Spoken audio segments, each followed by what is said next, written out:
Hello, this is the RPG Crawler, and welcome to another RPG story time. This time, instead of a particular incident in a game, I'm going to go ahead and tell you a few stories about something really near and dear to me, and that is the bookshelves. Now, it's been requested I give sort of a bookshelf tour. There's going to be kind of like a one by one all the way down of what you can see in the video.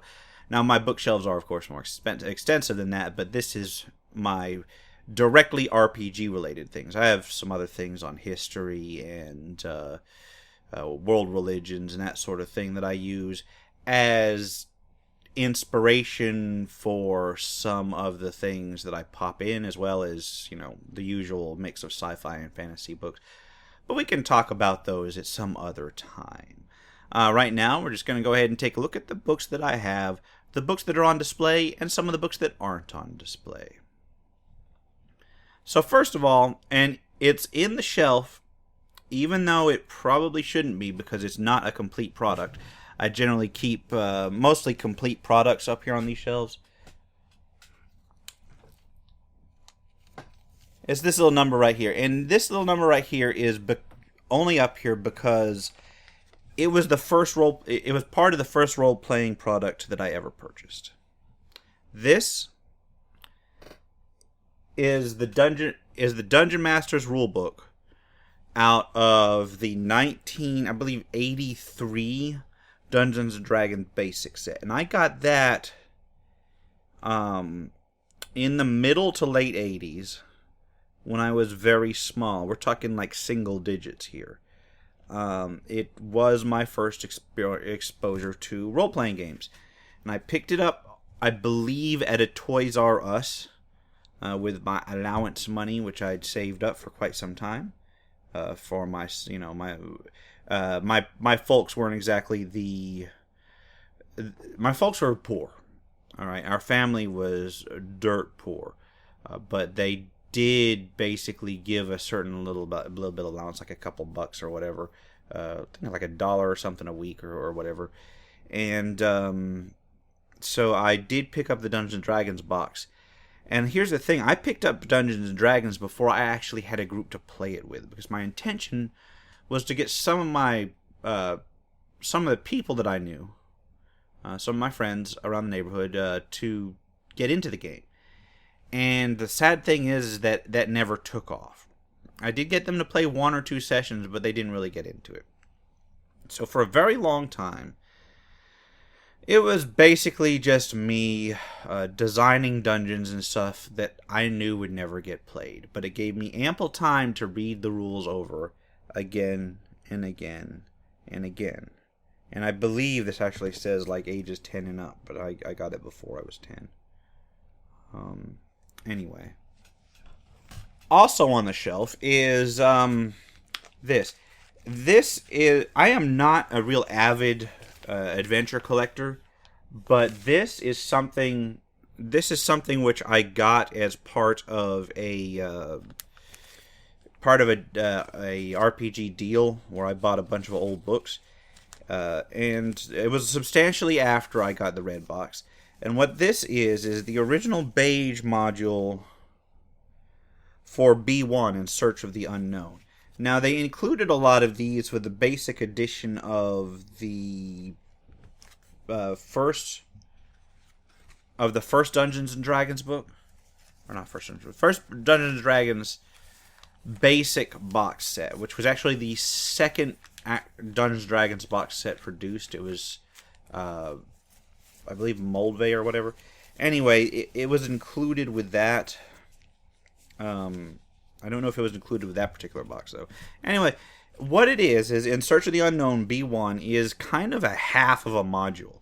At that time, people really didn't know how to design adventures, so what they did was they put together an adventure where it was just the map in the background and some basic room descriptions, and then it was up for the Dungeon Master to fill in monsters and treasure, and maybe traps. So it was kind of like a half-design adventure where it would say, okay, this is how you design a map and a background, and then it's up to you to stock it with what you have.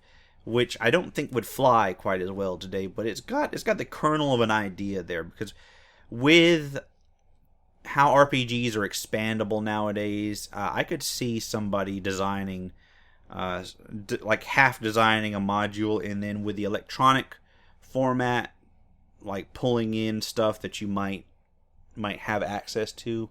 I don't know, but it's something that looks like it would fly a lot better nowadays than it did back in the day. But it was the basic first adventure, so hey, I've got it on my shelf. Also of interest, these two books. These are from the Dungeons and Dragons basic era. I got this In Search of Adventure, Dungeons and Dragons. It's a compilation of B1 through B9 put into a campaign format. Now this is awesome.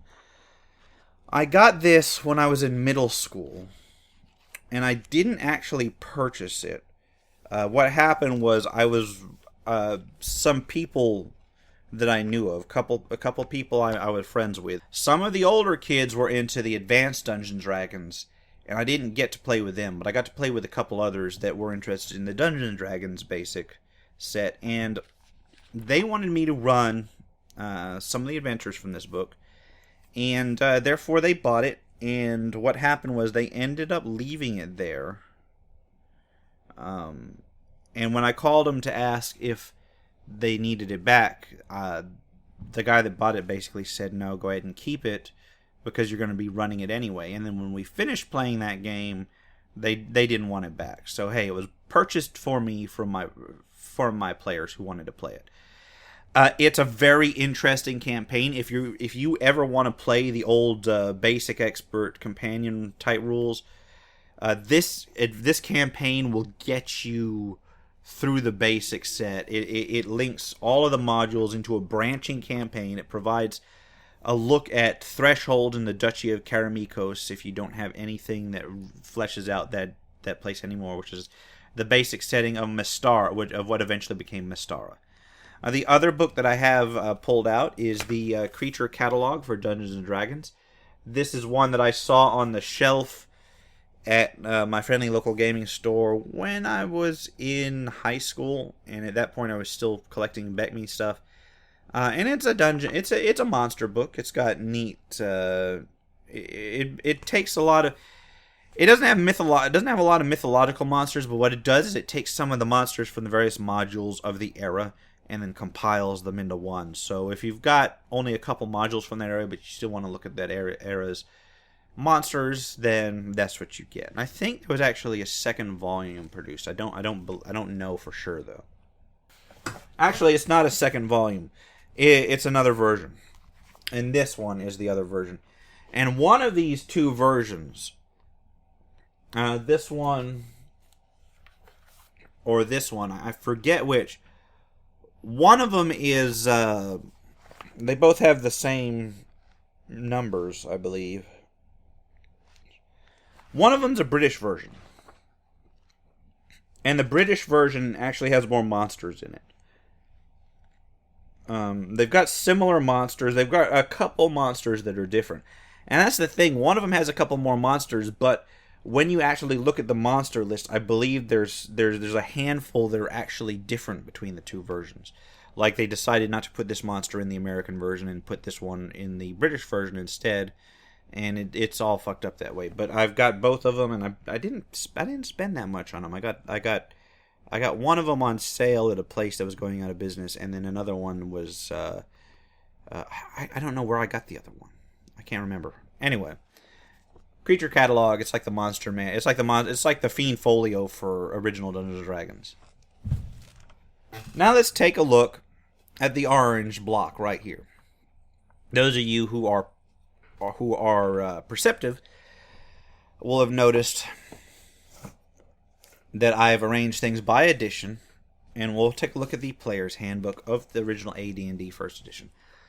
I'm gonna skim over AD&D First Edition. I'm gonna skim over the editions and just give you an idea of when I got into them. Advanced Dungeons & Dragons, I had played one or two games when I was young, but I never really seriously got into it. Rather, it was one of those things where I basically saw the book laying around, right? In older people's houses. And I was always interested in playing, but I rarely got to play it. Eventually, I did find somebody that loaned me the book, and I was extremely young at the time and couldn't find a copy of the original to purchase because of my limited amount of, because I couldn't drive anywhere and such. So I ended up borrowing their book and going down to the local convenience store that had a copier there and making a fucking photocopy of like the entire book.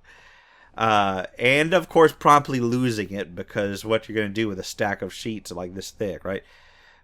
And I don't recommend, that's not something that you do in the modern times. In fact, you weren't supposed to do it back in there. But from those notes and from what I eventually kept of it, I did manage to run 1 or 2 games. At that time, by the time that I really got into first edition, like actually started convincing the couple people that I knew that played D&D to actually play it, second edition had been out. And it had been out like a year. And so I eventually just picked up second edition because I was tired of leafing through the loose leaf notes. So I think it was about a year and a half that I actually owned like a shitty photocopy of this. And yeah, copyright violation, whatever. But I did remember the system, and even though I couldn't get anybody to play it in recent years, over the last 4 or 5 years, as the OSR revolutions kicked in, I went back and I found a bunch of these used books on Amazon for like a couple bucks a piece, because they came out with the premium editions and people were basically selling off. So for maybe $50-$60, I filled out my entire AD&D first edition collection. I think there's like 2 main order books that I don't own. I don't own Oriental Adventures, and I don't own the Planar Handbook, or whatever it's called. And the reason being is because one of them, the Planar Handbook's a little bit pricey, even used. So I'm going to have to keep my eye out on eBay and stuff. And Oriental Adventures just didn't interest me until I basically decided to hold off on collecting more until I got more of my other stuff done.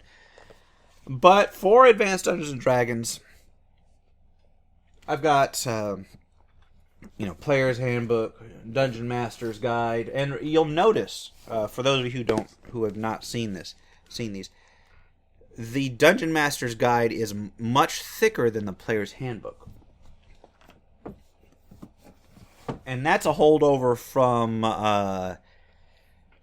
the philosophy of it, which was to keep as much as possible in the hands of the Dungeon Master rather than the players. So that's what you got. I got the good old first edition Monster Manual art, and Sutherland III did that. Rest in peace, guy. A lot of the old classic artists have gone and passed away. Let's take a look at the second edition stuff. Second edition covers from here to like here, and then here. Now, those of you who'll notice the discrepancy there. This was high school. This is where I was playing. It was late middle school, early high school. No, late middle school all the way through the end of high school. So, wow, that was a stretch of years. And interesting to note, second edition AD&D, I believe, ran for the longest in terms of... No, it ran for like 1 year shorter than first edition. First edition ran from like 77 to 88, 89. So that's like 11 years. And then second edition was from like 89 to 99. So that was 10 years. So it was 1 year less than the run of first edition. And then third edition ran for 8 years. And then fourth edition ran for like 6-7 years or whatever. If that. Because remember, they gave up on fourth edition. And then hopefully fifth edition will run longer. Because quite frankly, if they cut the amount of years that they run these things, down every time. Eventually, it's not even going to be worth buying the books. Oh yeah, second edition. Now, you can tell that I played the hell out of second edition, because this... Oh, crap. Hold on. I've got a Forgotten Realms Dreams of the Red Wizards expansion that I didn't actually purchase. It just... I purchased another book, and it came bundled, like, not necessarily bundled, but tucked into the pages. So I just called it a 2-for-1, because it was one of those trades where I couldn't actually go back on it either anyway. So, okay, this was the original Player's Handbook for AD&D 2nd Edition that I purchased, and you'll note it is beat to hell. This thing has seen some use. I'm afraid to open it anymore, man. The pages are coming out. This thing traveled with me so much. It was, like, legitimately, like, as I was going to school, I had my textbooks, and then I had this and the Dungeon Master's Guide, like, in my book bag at school all the time. And the reason for this was because I was, like, the go-to guy to run AD&D in high school, throughout high school. So I was the guy that had to make sure I had the supplements to reference if somebody needed something. I was the guy that purchased whatever supplements I could in order to design stuff to run for people. And I was the guy that had a job, basically. I worked for my mom's advertising agency, so I actually had expendable income that I wish that I had put away, because the youth does not think.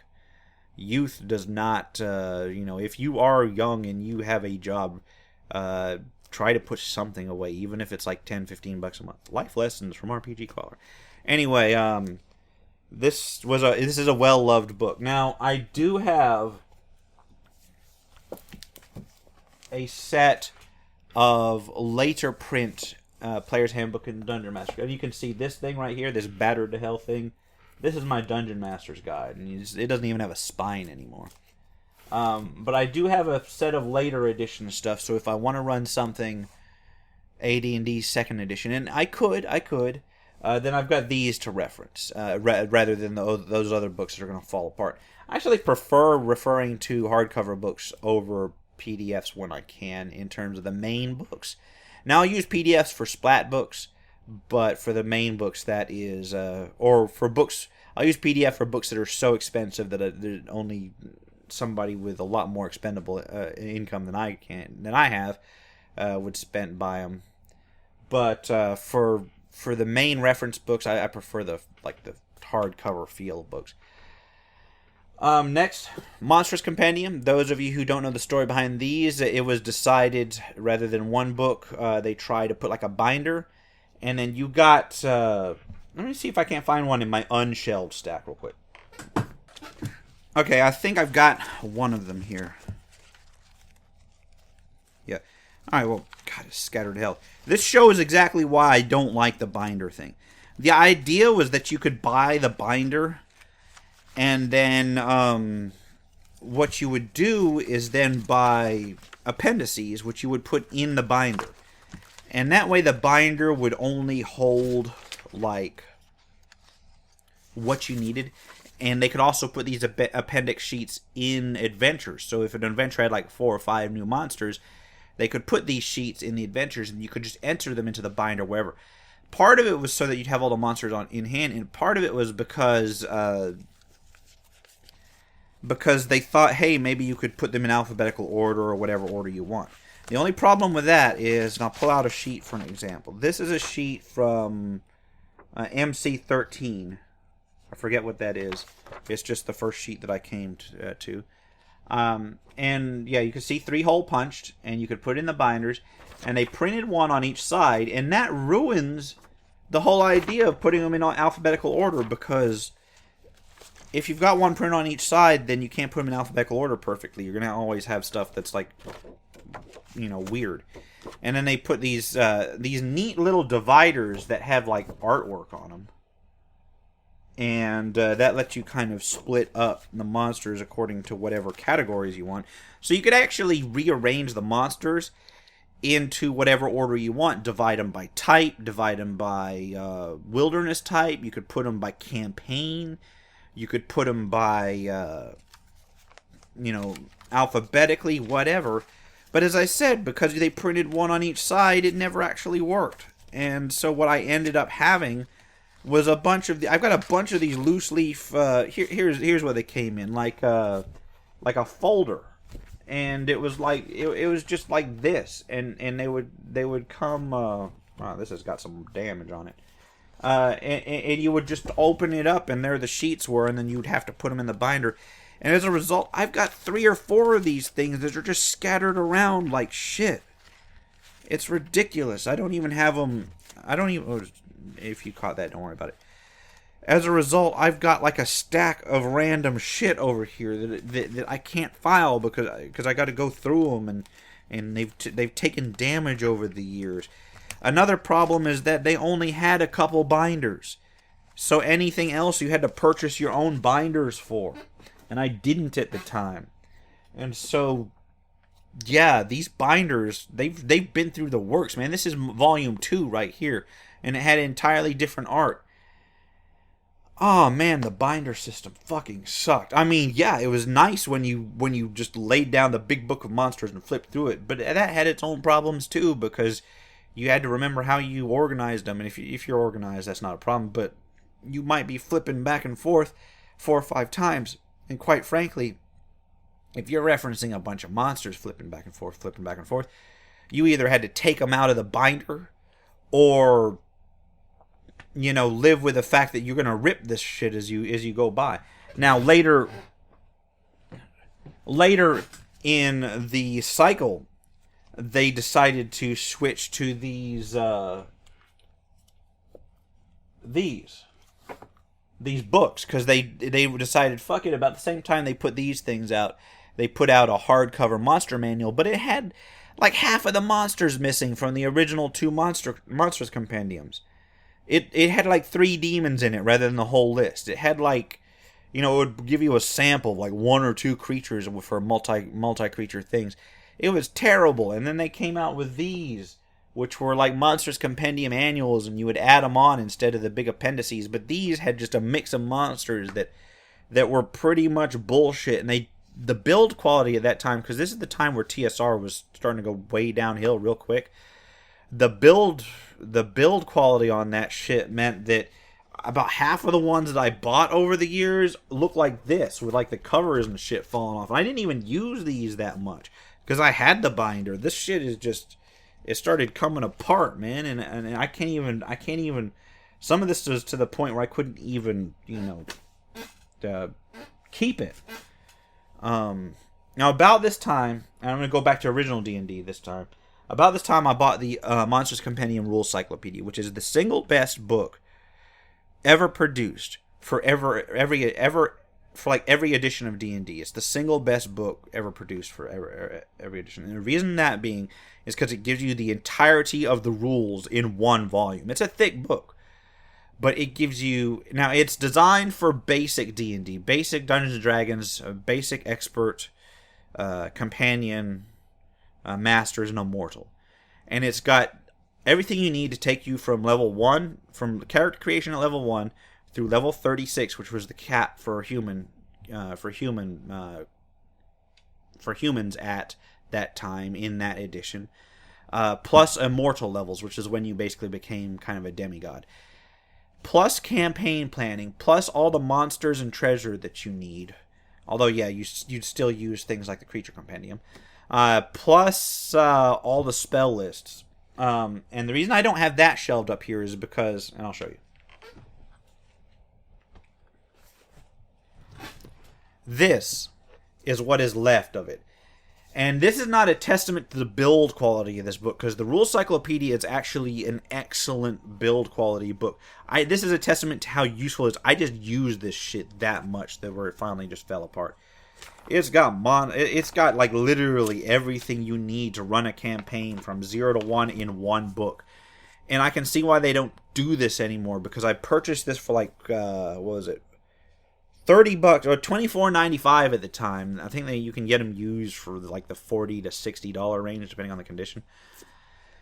But if I wanted to do nothing but run Dungeons and Dragons BECMI, the basic, this is like the only thing that I would ever need to purchase, and you'd only need one per table. So I understand why they don't do it like that anymore.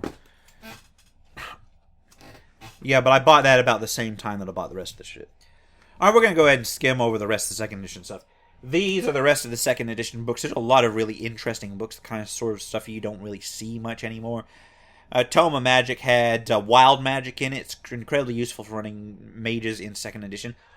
It had a bunch of meta magic spells in it, because at that time meta magic was more spells than feats. Like you would cast extension rather than having and then cast another spell rather than having, extension as a feat. It's neat for the concepts it introduced. It also has elementalists in it and rules for designing new schools. Book of Artifacts is nothing but a list of artifacts from Dungeons & Dragons lore, and it in itself is interesting. You've got the 3.5 rules, or no, the 2.5 rules, which were where they were experimenting with ideas that would eventually become third edition. Some of these are really useful, some of them are not. They got a point-buy system that lets you design really, really overpowered classes. I don't ever use that much unless I'm completely insane. However, the combat rules are a good first glimpse at what eventually would become third edition combat rules. And they have critical hit tables, which are always neat. You can go ahead and rip people apart with them. Spells and magic is neat, even if you don't use the rest of the 3.5 rules, because number one, it gives you another couple options for spell casting if your DM allows.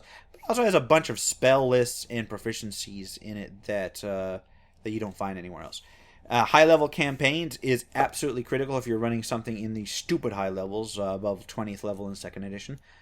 I never actually got a lot of use out of it, but it's one of those books that I've read more than I've actually used. And interestingly enough, it has demographics tables in it for player character levels. And it's neat because they studied it, because the die-off rate for low-level characters is insane. And not because they die... I mean, yeah, they die a lot more than higher-level characters, but they stay dead. A low-level character that dies is more than likely in a campaign where the PCs are equal to the NPCs. They're likely to stay dead because nobody's going to raise them. Rest of the second edition books, these books are outstanding. They are the preface to the modern day Splat books. They are the complete, whatever's handbook. You've got the complete bards, the complete paladins, the complete fighters, and so forth. And they have additional tweaks of rules, as well as things called character kits, which were what served as archetypes in Pathfinder. These did the same thing for second edition classes. They're really invaluable. Some of them have some really interesting rules in them, like Complete Wizards has rules for spell research and composing your own libraries and such. They had ones for races too. They had I've got them all mixed in no particular order here. They're like dwarves and elves, and some of them were admittedly higher quality than others. Thieves, for instance, Complete Thieves Handbook gave you rules for running your own thieves guild, which is a thing back then. Some of them are very fascinating. Some of them are actually completely unique, like the Complete Barbarian's Handbook. Barbarian wasn't a core class in second edition, so that one gave you rules for the class. Complete Ninja's Handbook, they gave you rules for the class. I would say out of my favorite of all of these, even though I used it the least, was the Complete Paladin's Handbook, because it gave you a lot of insight into playing a very difficult to portray class. Next is the Dungeon Master's references. I do not have all of them. I believe I have all of the Player's Handbook references. I do not have all the complete Dungeon Master's references. These were basically supplements that you'd use to improve your campaign design. They had complete castles, which was I thought I had. I couldn't find it.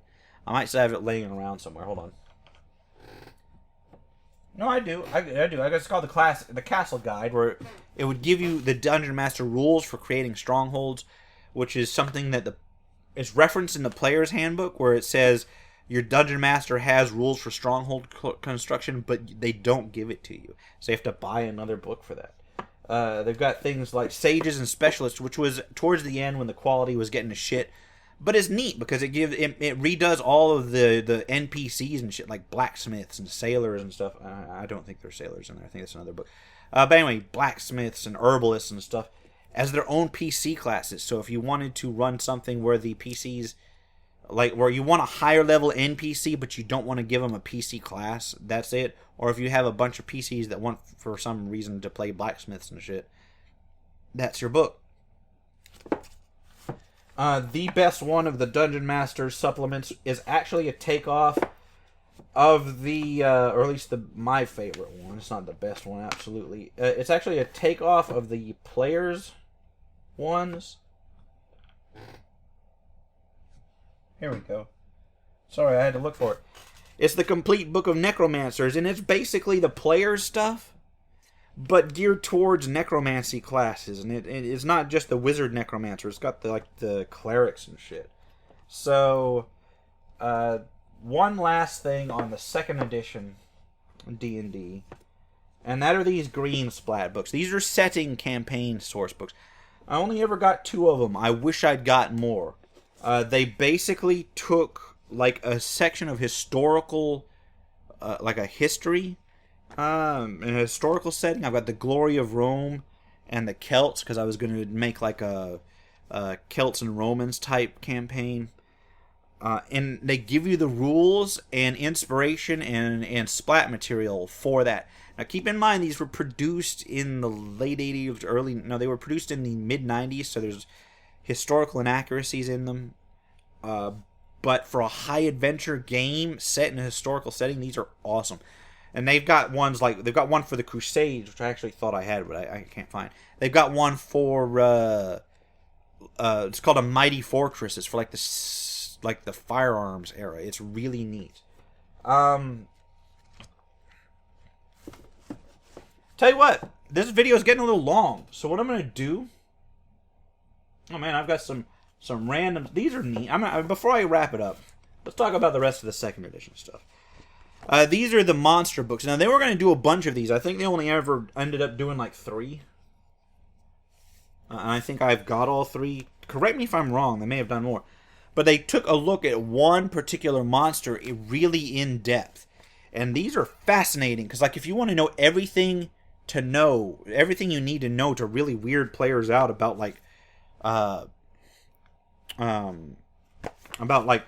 beholders and mind flayers and Sahwagin, whatever.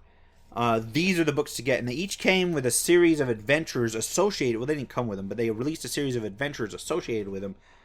But these are downright fascinating, and I wish they'd had time to make more. At least they started with the ones that were awesome, the beholder and the mind flayer, things that people really needed really needed some more in-depth information on. If they'd made like a series, like they got their way and made like a whole series of these things, it would have been really worth it.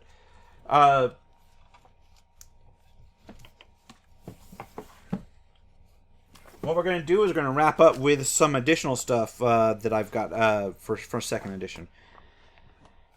I've got the World Builder's Guidebook and the Dungeon Builder's Guidebook, which are neat crash courses for anybody who makes any sort of world design in Dungeons & Dragons. I think this stuff has been redone in better format from third-party people now. But for the time, these were outstanding. They give you hints and tips on making your own world, things to look out for, and a bunch of random tables if you wanted to randomly generate the world. And the same thing with the Dungeon Builder's Guidebook. But they gave you step-by-step instructions on things that you really needed to consider, because this is about the time where it was starting. This was the time where it was firmly away from the dungeons as underworld playground to actual make sense in the setting. And then you had books like these. I think there was Chronomancer, there was Shaman, I think there may have been one or two others, I don't know. These presented entirely new classes with new mechanics of doing things. They did something similar with the Barbarian's Handbook, but this was just for the one core class. It's like Chronomancer is just a time mage, and it gives you all kinds of spells specifically designed to fuck around with the timeline. And they've got Shaman, which produce 1 or 2 classes, and then Spirit Magic and that sort of thing. So these are really fascinating.